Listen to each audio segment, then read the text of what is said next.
ഹിൻഡൻബർഗിന്റെ ആരോപണം തള്ളി അദാനി ഗ്രൂപ്പും സെബി ചെയർപേഴ്സൺ മാധബി പുരി ബുച്ചും രംഗത്ത്. ആരോപണങ്ങളിൽ നേരത്തെ അന്വേഷണം നടത്തി അടിസ്ഥാനമില്ലെന്ന് ബോധ്യപ്പെട്ടതാണെന്ന് അദാനി ഗ്രൂപ്പ്. ഹിൻഡൻബർഗ് സ്വഭാവഹത്യ നടത്തുകയാണെന്ന് മാധബി പുരി ബുച്ച് വിമർശിച്ചു.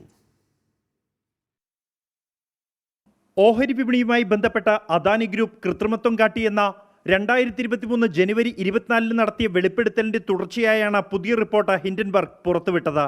സെബി ചെയർപേഴ്സൺ മാധബി പുരി ബുച്ചിനും ഭർത്താവിനും അദാനി ഗ്രൂപ്പിലേക്ക് പണമെത്തിയ ഷെൽ കമ്പനികളിൽ നിക്ഷേപമുണ്ടായിരുന്നുവെന്നും അദാനിക്കെതിരായ അന്വേഷണം സെബി മന്ദഗതിയിലാക്കിയതിന് പിന്നിൽ ഈ ബന്ധമാണെന്നും പുതിയ റിപ്പോർട്ടിൽ ആരോപിക്കുന്നു. ഹിൻഡൻബർഗിന്റെ പുതിയ ആരോപണങ്ങൾ വസ്തുതകളോട് നിരക്കാത്തതും കൃത്രിമവുമാണെന്നും സമഗ്രമായ അന്വേഷണം നടത്തി അടിസ്ഥാനരഹിതമെന്ന് തെളിയിക്കപ്പെട്ട ആരോപണങ്ങൾ ആവർത്തിക്കുകയാണെന്നും അദാനി ഗ്രൂപ്പ് പ്രതികരിച്ചു.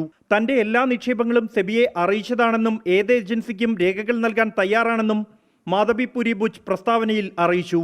അതേസമയം സെബിക്കും കേന്ദ്ര സർക്കാരിനുമെതിരെ വിമർശനവുമായി പ്രതിപക്ഷം രംഗത്തു വന്നു.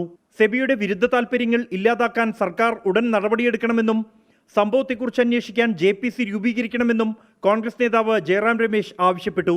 ഹിൻഡൻബർഗ് വെളിപ്പെടുത്തലിനെക്കുറിച്ച് അന്വേഷിക്കാൻ ED തയ്യാറാകുമോ എന്ന് മഹുവ മൊയ്ത്ര പ്രതികരിച്ചു. 24 ഡൽഹി.